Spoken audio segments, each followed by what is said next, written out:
In the beginning, after the great flood that washed the earth clean of wickedness, Noah and his sons stepped out of the ark to a world reborn, a world fresh, quiet, and full of promise.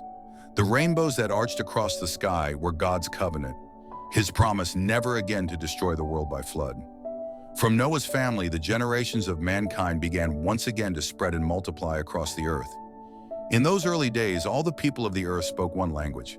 Every man, woman, and child shared the same words, the same tone, and the same understanding. When one spoke, the other understood perfectly. No confusion, no miscommunication. It was a time of great unity, a single heartbeat that pulsed through humanity. And for a while, that unity brought peace. Families built homes together, tribes shared the land, and men worked shoulder to shoulder. The world felt simple, connected, and whole. But as generations passed, ambition began to grow in the hearts of men. That spark, that endless human desire to reach higher, to be more, to become like gods, began to stir once again. One day, as people journeyed from the east, they found a broad, fertile plain in the land of Shinar, what would later be known as Babylon. The land stretched wide and smooth, the soil rich for farming, the sky clear and endless. The people looked upon it and said, "Here we shall build our home. Here we shall stay soon." Tents became houses, and houses became cities.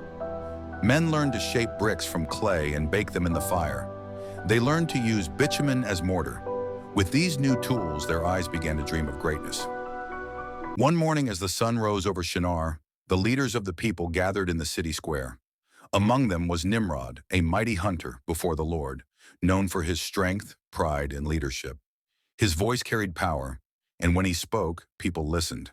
Nimrod looked around at the crowd and said, "Behold, we are one people. We speak one tongue. Let us build a city that will stand as the heart of all mankind. And not just a city, let us build a tower, one so tall it reaches the heavens." The people murmured, amazed. A tower to the heavens? To touch the sky? To make their names known throughout all the earth? The idea thrilled them, and Nimrod continued, "Let us build it so high that all who see it will remember us.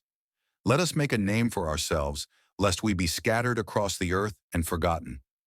The crowd roared in agreement. The unity of purpose, once pure, now twisted into pride. And so the work began.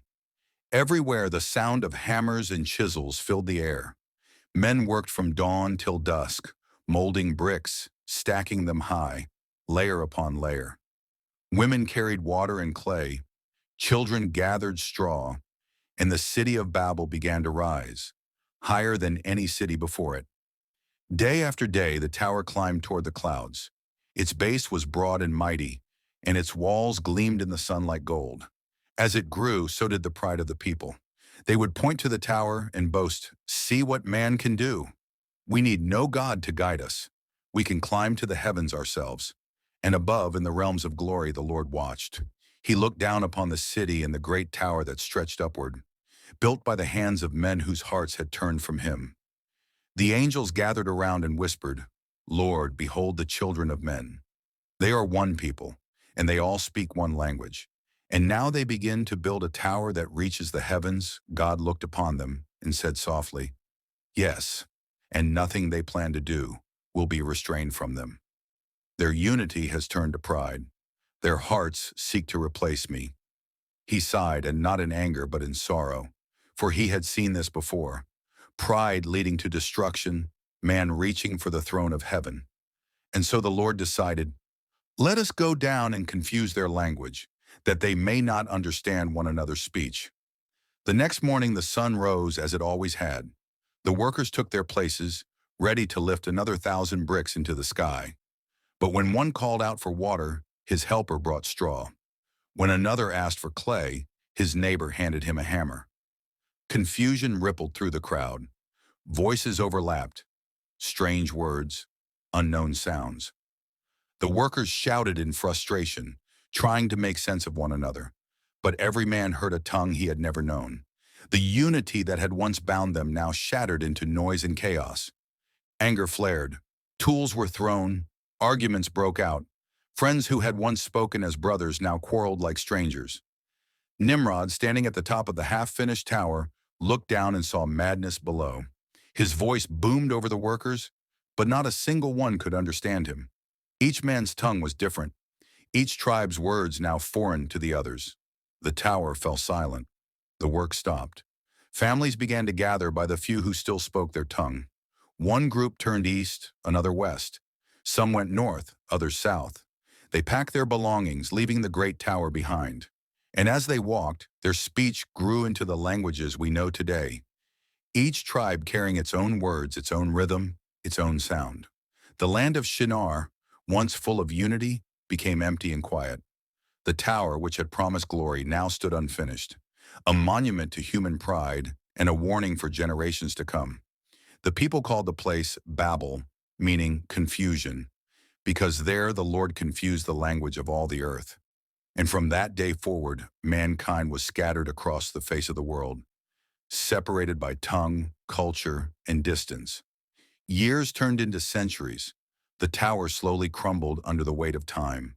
Vines crept up its broken walls, winds howled through its hollow chambers, and sand covered its once glorious bricks.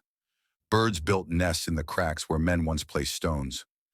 Travelers who passed through the ruins whispered to their children, "This is Babel, the city where men tried to reach heaven and were brought low." Yet the story of Babel was not just one of punishment, but of mercy. For God had seen that the pride of man would lead only to destruction. By scattering them, he saved them from their own ambition.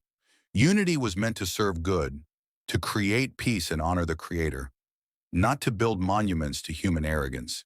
And so the lesson of Babel lived on, that pride divides and humility unites. Centuries later, the world would hear again of a moment when people of many tongues came together, not in defiance of God, but in His Spirit. On the day of Pentecost, when the Holy Spirit came upon the followers of Jesus, they spoke in different languages, and yet everyone understood. It was the reversal of Babel, unity through God, not through man's pride. The story of the Tower of Babel reminds us that unity without humility leads to ruin. We were never meant to rise above God, but to rise through Him, to build not towers of pride, but bridges of faith. And so the story of Babel ends not just in ruins, but in reflection. If you enjoyed this powerful story of faith and humility, remember to subscribe to Hidden Verse Vaults, where ancient stories come alive with meaning, voice, and wonder.